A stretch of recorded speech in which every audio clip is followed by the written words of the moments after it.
वो शाम जिसने अपनी फ़िज़ाई हदूद दी इसराइल को ईरान पर हमला करने के लिए। इसराइल कम अज़ कम मिडल ईस्ट के अंदर जो है वही बदमाशी का पैटर्न फॉलो कर रहा है। दो लीडर जो हैं उन्होंने शाम की हुकूमत के साथ मामलात अपने तय कर लिए हैं, या अहमद अशरा जो है ना, उनकी गेम कामयाब जा रही है।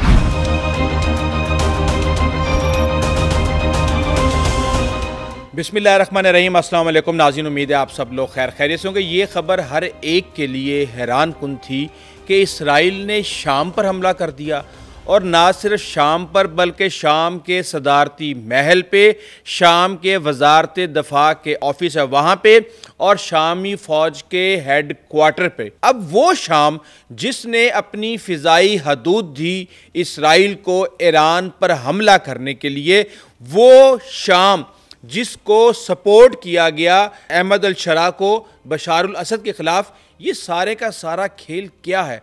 और बड़ा ही अजीबो गरीब सा खेल है कि एक मुसलमान कम्युनिटी के लिए इसराइल शाम पर हमला कर रहा है और शाम के अंदरूनी मामलात में मुदाखलत कर रहा है। और इस वक्त ग्राउंड पर क्या सूरत हाल है, इंतहाई दिलचस्प मालूमात है हमारे पास। और इसके लिए मेरे साथ मौजूद हैं मखदूम अतर साहब, रिसर्च एनालिस्ट हैं, सीनियर प्रोड्यूसर हैं और पुराने सहाफ़ी हैं। अस्सलाम वालेकुम मखदूम साहब। जी वालेकुम अस्सलाम राव साहब। मखदूम साहब, ये तो बदमाशी की इंतहा हो गई, और ये इस वक्त शाम में क्या चल रहा है? ये दुनिया को तो अपनी ना आंखों पे यकीन आ रहा, ना कानों पे यकीन आ रहा कि इस तरह भी इतनी बदमाशी भी हो सकती है। देखें जी, बदमाशी का तो लेवल आप इससे अंदाज़ा कर लेना कि इसराइल तकरीबन ख़ुद को अमेरिका ही समझता है। हाँ, जिस तरह अमेरिका दुनिया में एक बदमाशी करता है, इसराइल कम अज़ कम मिडल ईस्ट के अंदर जो है वही बदमाशी का पैटर्न फॉलो कर रहा है। अब देखें, उसने शाम की हुकूमत को इजाज़त दी है कि वो महदूद 48 घंटों के लिए, महदूद वक्त के लिए अपने ही इलाके में दाखिल हो सकती हैं उसकी फ़ौजें। अच्छा, ये मुझे ज़रा इसका थोड़ा सा हमारे नाजरीन के लिए पस मंज़र बताएं कि ये मामला शुरू कैसे हुआ। देखें, ये मामला जो अभी इवेंट्स का सिलसिला शुरू हुआ है, ये तो शुरू हुआ है 13 जुलाई से। अच्छा। असल में और ख़राबी हो गई थी 12 जुलाई को। ओके। अब ये देखें किस तरह हुआ। 13 को एक कम्युनिटी जो थी द्रूज़ कम्युनिटी, उनका एक ताजर जो था वो कुछ बदू कबाइल ने उसे यरगमाल बना लिया।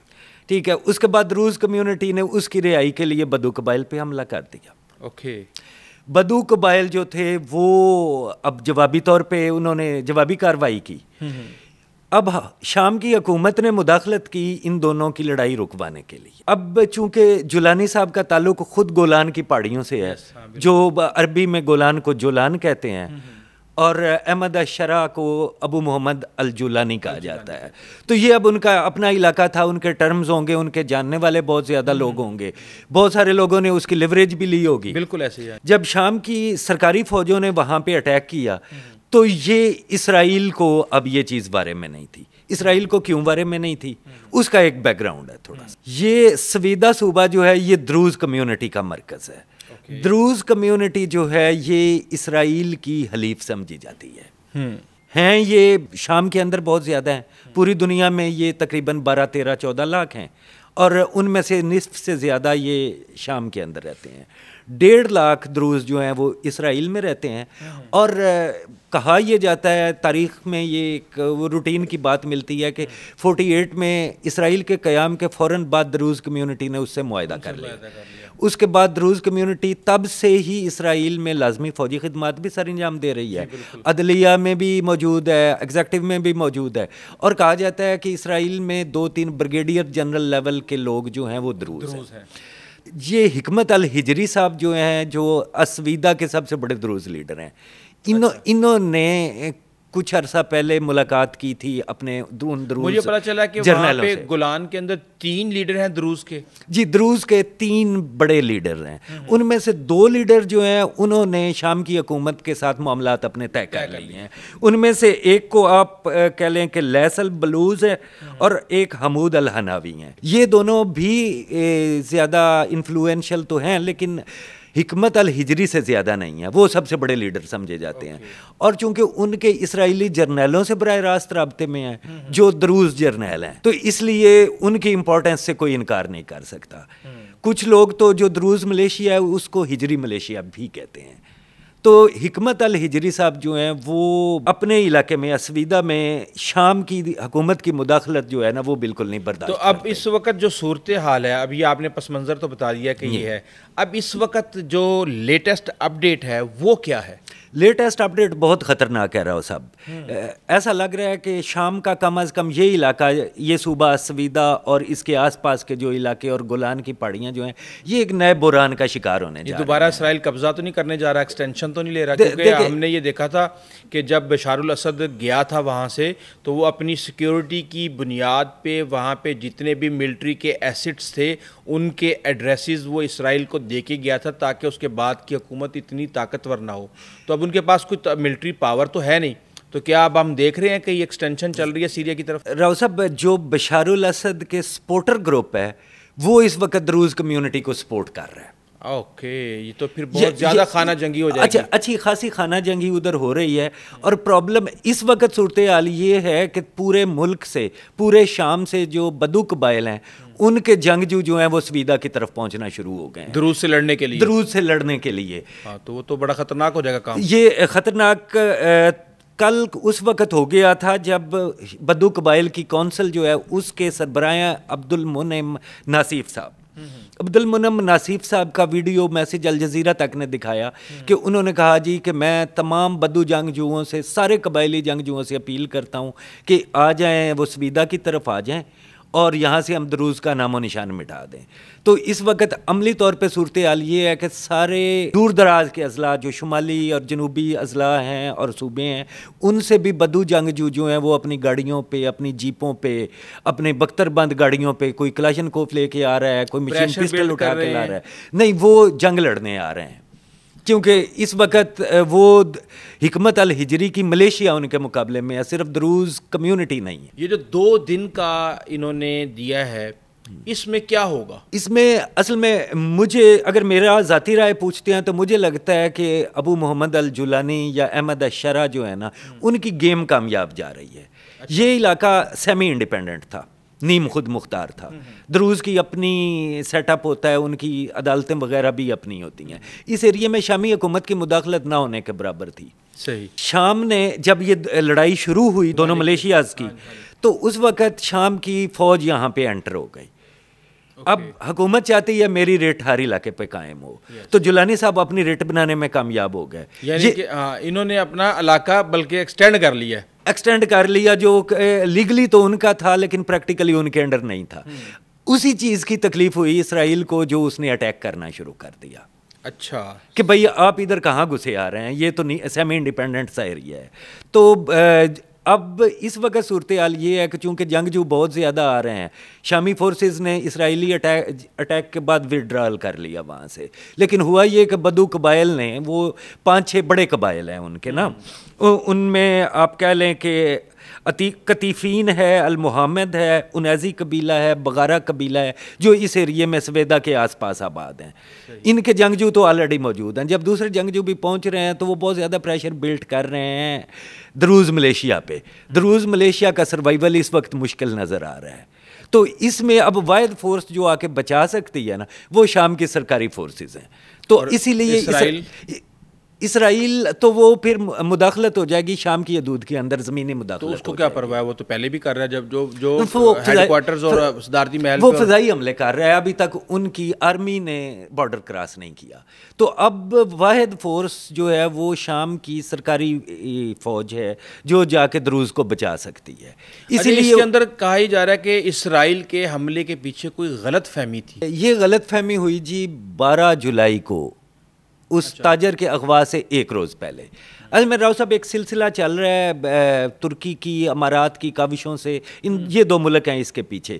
ये बेसिकली अहमद अशरा की हुकूमत और इसराइल को बिठा के तो बातचीत करवाना चाह रहे हैं ताकि मामला तय हों। सुना है सऊदी अरब और अमेरिका भी इसके अंदर अब इन्वॉल्व हो गया। सऊदी अरब और अमेरिका का भी इसमें अपना एक बाकायदा किरदार है। तो ये सारे मुज़ाकरात का सिलसिला जारी है। अज़रबैजान में 3-4 मीटिंग्स हो चुकी हैं। अब ये बड़े लेवल पे, सदर लेवल की तो नहीं है, लेकिन नेतन्याहू और अहमद अशरा के इंतहाई करीबी मिनिस्टर्स जो थे वो इन मीटिंग्स में शामिल थे।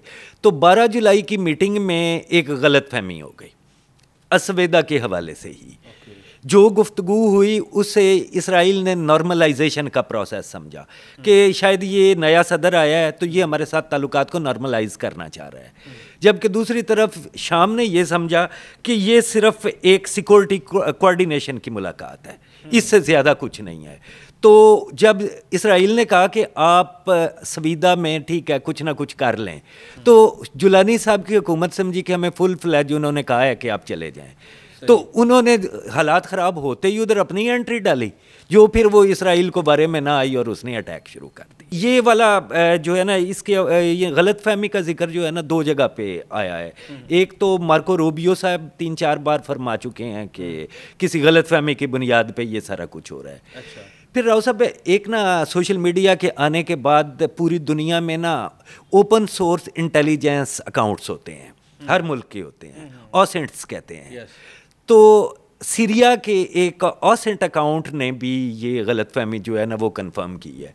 ये एस्टेब्लिशमेंट के गैर रवायती जिस तरह हमारे डीजीएमओ आपस में बात कर रहे होते हैं, राब्ता कर रहे होते हैं, जाहिर सी बात है ममालिक के अंदर इतना राब्ता तो होता है कि मीटिंग्स करके वो अपने मसले मसाइल को, हाँ जी।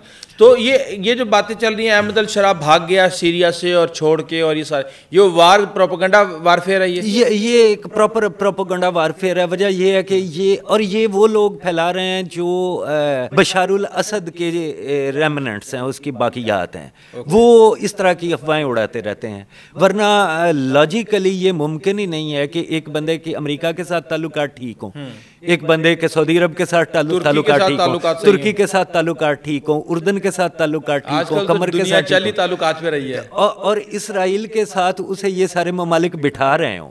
ठीक है, अटैक्स हैं वो, अब इसराइल का शाम पे अटैक करना कोई ऐसा आसमान टूटने वाली बात नहीं रह गई। इतने वो बशारुल असद के बाद तो कुछ उन्होंने छोड़ा ही नहीं, उससे पहले भी यही हो रहा था।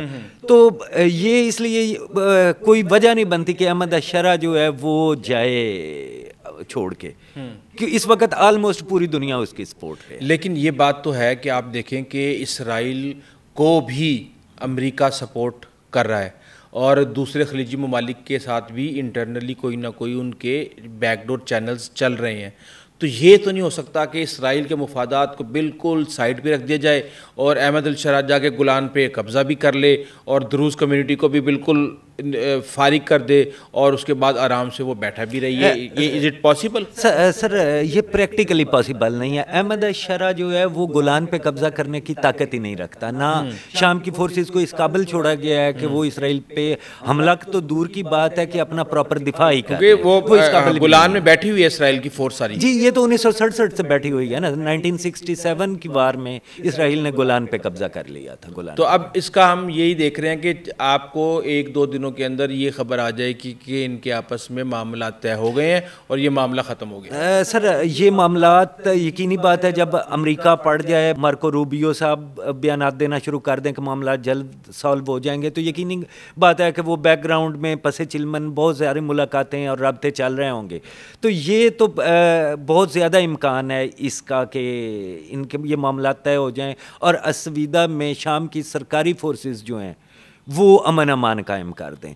और अगर ये ना हुआ तो फिर ये मामला रुकने वाला नहीं है। वजह ये है कि द्रूज़ कम्युनिटी ऑर्गेनाइज्ड ग्रुप है, एक इलाके में उन पे अगर बदू कबाइल हमला करते हैं आके, तो और दूसरे इलाकों में भी तो वो मौजूद हैं, लबनान में उनकी अच्छी खासी तादाद मौजूद है।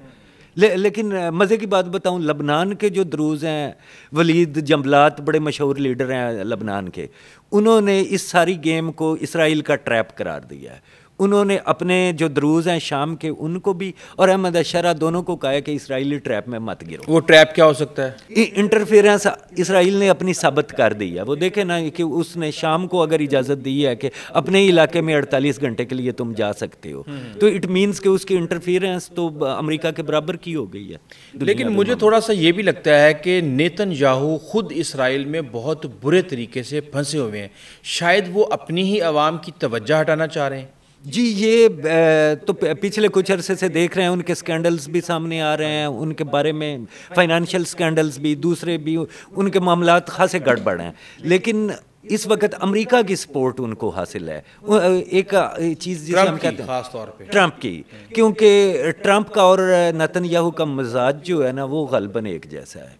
तो ये एक वो आपको पता है पंजाबी में कहते हैं मजा मजा दियां भैना होंदियां, तो नेतन्याहू ट्रंप के भाई हैं। ठीक है, थैंक यू मखदूम अतर साहब, आपने इतना ज़्यादा हमें इस हवाले से आगाह किया। नाज़रीन, उम्मीद है कि आपको इस इशू के हवाले से इतनी इन्फॉर्मेशन मिल गई होगी, इतनी अंडरस्टैंडिंग मिल गई होगी कि इस वक्त सीरिया के अंदर क्या सूरत हाल है, इसराइल क्या कर सकता है, कौन कौन सी ताकतें इसके अंदर इन्वॉल्व हैं और अगले कितने दिनों के बाद ये इशू सॉर्ट आउट हो सकता है। अभी तक के लिए इतना ही, आइंदा तक ले जा दीजिए। अल्लाह हाफिज़।